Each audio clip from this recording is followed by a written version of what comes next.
The year is 1964. The city is Buffalo, New York, and a woman named Teressa Bellissima is standing in the kitchen of a small family-owned bar called the Anchor Bar. Buffalo wings were not the result of culinary genius. They were the result of a mistake. According to the most widely documented version of events, a shipment of chicken wings arrived at the Anchor Bar by accident when the order was supposed to be chicken backs and necks for making stock. Teressa had a choice: send them back or figure out something to do with them. At the time, chicken wings were practically worthless. Butchers gave them away. They were considered scraps, the cut of the bird that ended up in soup stock if it got used at all. But Teressa Bellissima did something nobody had documented before. She deep-fried them, tossed them in a sauce made from cayenne-based hot sauce and butter, served them with celery, reportedly because that's what she had on hand, and blue cheese dressing on the side. Her son Dominic's friends were at the bar that night. They ate them. They told everyone they knew. Word spread through Buffalo almost overnight. Within weeks, people were driving across town just to try them. Within months, bars across Buffalo were copying the recipe. But here is the part of the story that changes everything. Teressa Bellissima never trademarked the recipe, never licensed it, never commercialized it beyond her own restaurant walls. She created a food category that would eventually be worth billions, and for a long time, the world moved on without stopping to say her name. By the 1980s, buffalo wings had escaped Buffalo entirely. Chain restaurants picked them up, bar menus across America standardized them, and something interesting and uncomfortable started happening. The recipe got simplified. The story got simplified too. Most chains that added wings to their menus made no mention of Buffalo, no mention of the Anchor Bar, certainly no mention of Teressa Bellissima. It became just a food, floating in the American diet with no name attached to it, no origin story on the menu, no credit given. And this pattern is not unique to wings. When a dish crosses from a specific family or community into mass commercial production, the human story almost always gets left behind first. There's also a second origin story that complicates the Anchor Bar narrative in a way that food historians have been debating for decades. A man named John Young, who reportedly operated a restaurant in Buffalo around the same period, has been cited in various historical accounts as having served deep-fried chicken wings with a sauce of his own, possibly before the Anchor Bar's now famous night. His version reportedly used a different preparation, a mumbo sauce, and was served as a whole wing, not separated into the drumette and flat that the world now recognizes. John Young's contribution to the buffalo wing story is, according to a number of food historians and journalists, significantly underrepresented in the mainstream account. Two kitchens, two versions of the same idea. One story got told everywhere, one barely got told at all. That pattern of whose food story gets amplified and whose gets buried runs through the entire history of American cuisine, and buffalo wings are one of the most documented examples of it. If Teressa Bellissima walked into a chain restaurant today and ordered a plate of buffalo wings, would she recognize them?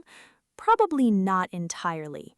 The original Anchor Bar sauce was simple: cayenne-based hot sauce, butter, a little vinegar. That was it.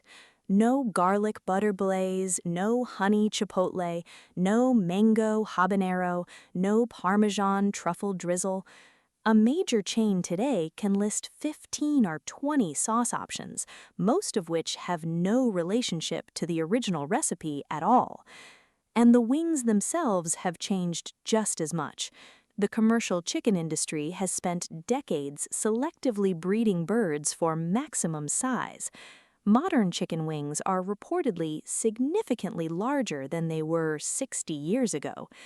someone cooking them in that original Anchor Bar kitchen would barely recognize the cut sitting on today's plates.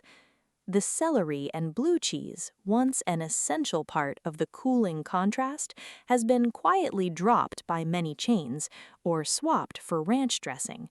To people actually from Buffalo, ordering wings with ranch instead of blue cheese is, reportedly, a genuine cultural offense.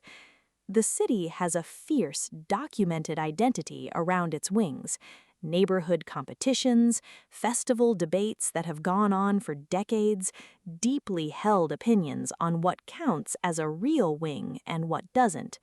But to the rest of the world, buffalo wings are just a flavor, a category, an option on a delivery app. Here is where it gets genuinely hard to believe. Americans consume a reported 1.4 billion chicken wings on Super Bowl weekend alone. That figure, according to the National Chicken Council's annual estimates, has grown almost every single year since they began tracking it. One weekend, one game, more than 1 billion wings. Buffalo wings did not become a Super Bowl tradition by accident. They rose to national prominence in the 1980s, largely because of the sports bar explosion. When cable television expanded sports coverage and bars needed food people could eat without looking away from the screen, wings were a perfect fit. Shareable, affordable to produce, high perceived value, impossible to eat with a fork. The economics of wings flipped completely. In 1964, wings were the throwaway cut, the cheapest part of the bird. By the 2010s, chicken wings had become one of the most expensive cuts per pound at the wholesale level, more expensive, pound for pound, than chicken breast in some markets. Scraps turned into a premium product. But here is something even Buffalo locals still argue about. The sauce you think you're eating today might not actually be buffalo sauce, because the original recipe had only 2 ingredients: hot sauce and butter, real butter. That combination created the glossy, clingy coating that made the original wings what they were. But butter is expensive at scale. Butter behaves unpredictably in commercial kitchens. And so, quietly, many chains and frozen wing producers shifted to substitutes, oil-based coatings and pre-made sauces that contain no real butter at all. That plate you've been ordering for years, in many cases, no butter, not the original recipe, not even close. And perhaps the strangest part of this entire story, even today, historians and food writers still debate who truly invented buffalo wings. Some point to Teressa Bellissima and that accidental 1964 shipment. Others argue that similar dishes existed in buffalo kitchens long before that night, which means one of America's most consumed foods still has an origin story wrapped in genuine, unresolved debate. Here is where this stops being history.